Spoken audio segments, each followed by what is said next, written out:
Hi, hello, and welcome everyone. I'm sure आपकी studies अच्छे से चल रही है and thank you for that positive response. Economic business commercial law में एक और important topic. Yes, very important. Reserve Bank of India lately काफी सारे questions इसमें से आने शुरू हो गए हैं. So ये topic के अंदर क्या-क्या आपको पढ़ के जाना है, क्या-क्या चीजों का ध्यान रखना है. Okay, let's see and understand that. Reserve Bank of India के अंदर दिसंबर 22 के हिसाब से वैसे तो सब कुछ पढ़ के जाना है, अवॉइड मत करना क्योंकि इंपॉर्टेंट चैप्टर्स में से एक है, लेकिन फिर भी दिसंबर 22 के हिसाब से ये कुछ क्वेश्चंस पे ध्यान रखना. What is central board of directors under the RBI? तो आरबीआई के सेंट्रल बोर्ड क्या रहते हैं, कितने डायरेक्टर्स होते हैं, और गवर्नमेंट नॉमिनेटेड डायरेक्टर्स कौन होता है, गवर्नर कैसे उसकी पोजीशन एक्वायर करता है, वो सारी बातें. ओके, ये भी हमने डिस्कस किया हुआ. देन उसके साथ साथ दूसरी चीजें जो आपको दिसंबर 22 के लिए पढ़ के जा रही है, ये था कि what are the functions of RBI. एक रिजर्व बैंक का फंक्शंस क्या होता है, तो कई सेगमेंट्स पे उसके फंक्शंस जाते हैं. ओके, लीगल फंक्शंस के साथ साथ statutory functions like banking regulation act, FEMA, government securities act, payment and settlement systems act, काफी सारे फंक्शंस होते हैं आरबीआई के. तो वो फंक्शंस उसके प्रियम्बल के साथ पढ़ के जाना. डिटेल फंक्शंस आप ये नीचे देख सकते हैं. ठीक है, फिर इसके साथ दूसरा जो क्वेश्चन आपको एग्जाम्स के हिसाब से जरूर पढ़ के जाना चाहिए, what is issue function. RBI का इशू फंक्शन क्या है?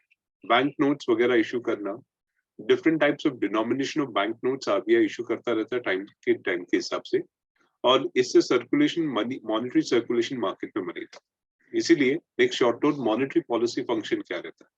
सो मॉनेटरी पॉलिसी फंक्शन एक इंपॉर्टेंट फंक्शन है जिसमें consumer price indexing year two year देखा भी जाता है. 5 years तक उसका इम्पैक्ट समझते हैं. मॉनेटरी पॉलिसी कमेटी कॉन्स्टिट्यूट होती है जिसमें governor, deputy governor, central government nominated person और 3 एक्सपर्ट्स भी बैठते हैं. तो इस तरह से आरबीआई मॉनेटरी पॉलिसी कंट्रोल करता रहता है, जो आप रिसेंट ट्रेंड्स में भी इकोनॉमिकली देख रहे हो. ओके, देन अदर क्वेश्चंस के साथ साथ आरबीआई का एक और इम्पोर्टेंट क्वेश्चंस जो आप एग्जाम के हिसाब से जरूर देख के जाना, तो ये था कि regulation and supervision of NBFCs कैसे होते हैं. आरबीआई एनबीएफसीज को कैसे गवर्न करता है. सेक्शन 45 आईए के हिसाब से आरबीआई एनबीएफसीज के रजिस्ट्रेशन की क्या डिमांड करता है.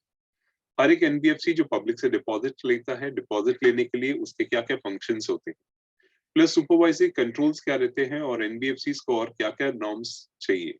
सो ये सारी चीजें देख के जाइए. Then what are the regulations relating to acceptance of deposits by NBFCs conferred in Chapter 3B of Reserve Bank of India? Question दिसंबर 2019 का था. क्वेश्चन में क्लियरली पूछा था कि आपको acceptance of deposit by NBFCs की रिक्वायरमेंट डिस्कस करनी. सो एक्सेप्टेंस ऑफ डिपॉजिट की रिक्वायरमेंट्स कुछ ऐसी थी कि NBFCs generally deposit 12 months maximum 16 months के हिसाब से देता है. इंटरेस्ट रेट के ऊपर सीलिंग रेट है. गिफ्ट इंसेंटिव्स देना अलाउड नहीं है. मिनिमम इन्वेस्टमेंट क्रेडिट रेटिंग होनी चाहिए. देन कोई गारंटीज रिटर्न नहीं दिया जा सकता. एंड एनबीएफसी अपना रिटर्न्स आरबीआई को सबमिट करता है. That was one of the questions that you must be reading well for your December 22 exams.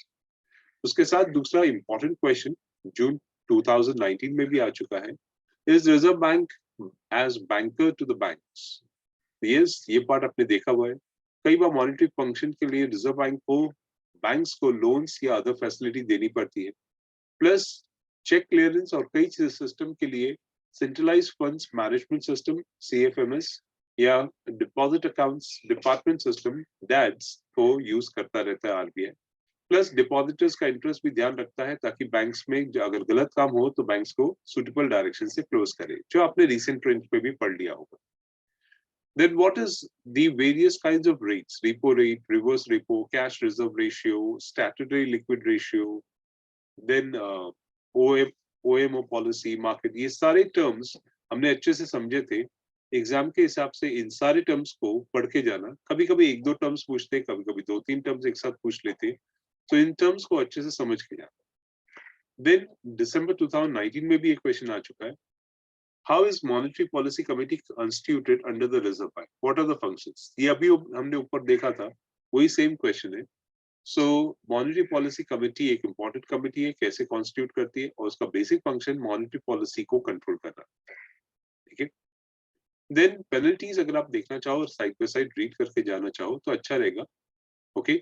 But exams के हिसाब से अनदर क्वेश्चन जो आपको दिसंबर के लिए देख के जाना चाहिए वो ये है, Reserve Bank of India, being the custodian of the foreign exchange reserve, is vested with the responsibility of managing investments. Exactly. Forex reserve का management reserve bank of India किस तरीके से करता है, और क्योंकि खुद एक कस्टोडियन है तो उस रिजर्व्स को वो कैसे मैनेज करता है, क्या क्या रिक्वायरमेंट्स है उसकी, और वॉलेटिलिटीज को कैसे वो मेंटेन रखता है, प्लस मार्केट में कॉन्फिडेंस कैसे बिल्डअप करता है, एक्सटर्नल वल्नरेबिलिटीज को कैसे ध्यान रखता है, मार्केट का कॉन्फिडेंस कैसे रखता है, मार्केट में कंफर्टेबल पोजीशंस कैसे रखता है, इन सब चीजों के बारे में प्लस सेफ्टी एंड लिक्विडिटी के बारे में पढ़ना न भूलिएगा। Reserve bank of India is a lender of last resorts, ये ऊपर भी देखा था, दिसंबर 21 में भी आया है, डेफिनेटली पढ़ के जाना। रिजर्व बैंक का मेन काम यही है बैंकिंग फंक्शंस को अच्छे से रखना, and that's why liquidity crunch कभी किसी बैंक में आ जाए तो reserve bank becomes a lender of last resorts. Explain the legal tender character of the notes, ये इशू फंक्शन से मिलता जुलता फंक्शन है कि कोई भी notes reserve bank of India अगर इशू करे तो वो अपने आप में गारंटी होती है सेंट्रल गवर्नमेंट की कि वो नोट सही है, इसलिए आप उसके ऊपर आपको गवर्नर का सिग्नेचर भी दिखता है, उसके डिनोमिनेशंस भी सेंट्रल गवर्नमेंट और रिजर्व बैंक मिलकर डिसाइड करते हैं। एक लीगल नोट, एक लीगल टेंडर, एक कॉइन होता है जो कितना भी पुराना हो लेकिन वैलिड रहेगा जब तक वो नोट सर्कुलेशन में है, okay. Then what are the objectives of payment and settlement system, दिसंबर 29 में आया था। इस समय जो आप Amazon, गूगल पे और कई सारे पेटीएम, फोन पे देखते हो, वो पेमेंट एंड सेटलमेंट सिस्टम्स के अंदर कवर हो जाता है। पेमेंट एंड सेटलमेंट सिस्टम्स किस तरीके से काम करते हैं, पेमेंट एंड सेटलमेंट सिस्टम्स के रिक्वायरमेंट्स क्या है, शॉर्ट नोट के तौर पे पूछा हुआ है। तो ये कोई भी person payment and settlement system में अपने हिसाब से बिना रिजर्व बैंक के लाइसेंस के शुरू नहीं कर सकता। ये authorisation reserve bank after considerations देता है। June 22 का एक क्वेश्चन था, what are the functions of reserve bank to secure monetary stability in India. Again monetary stability का फंक्शंस था। तो reserve bank is a bankers of last resort. As a result reserve bank bank notes देता है, किस तरह से monetary policy को manage करता है, कॉस्ट इफेक्टिवनेस रखता है, इंटरनेशनल प्रेशर्स भी काफी आते हैं तो उसको भी मैनेज रखता है, प्राइस स्टेबलाइजेशन रखना होता है, और बहुत सारे अदर अदर फंक्शंस है जो रिजर्व बैंक के आप लिख के आ सकते हो। So as you can see इसमें बहुत सारा पढ़ना तो नहीं है, लेकिन यस ये एक इम्पॉर्टेंट चैप्टर्स में से एक रहा है। हर बार एज आप देख सकते हो पास पेपर्स में उसके क्वेश्चंस आते रहे, तो इसको एग्जाम के हिसाब से अच्छे से याद करके जाइएगा। Okay, all the best for your exams.